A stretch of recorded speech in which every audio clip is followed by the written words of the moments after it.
bani dama in zo in bayyana maki kaina. Masoyiya yarda da ni in baki so har kauna. Zuciyata na baki kirki hada ta da taki. Bani son wani ya kalle ki zana dauki mataki. Ni da ke ai mun dace babatin wani naki. Tun da so shi ne ya zama salar mu wanga mataki.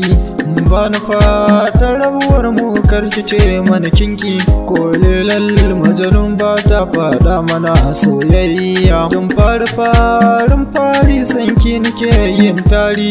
Kirke na hannu bibi kar da ayyaman gori. Na shiga lambun soyayya ba wani inkari. Zan ji daɗi a cikin satin da ke ce mafari.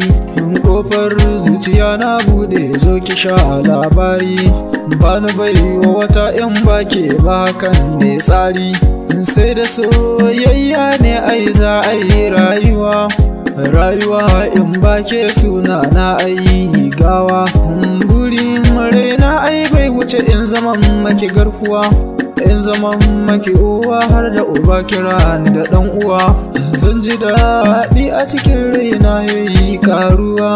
Ki ji tausayi na dan Allah karki sa ni a kunci. Bacci na bai yi wa man sai na ganki. Ko da makaranta zan je sai na zo a gare ki. Bana aikin komai sai na ambatanki. Ko da karatun da nake yi sai na ambace ki. Zuciya ta kin sace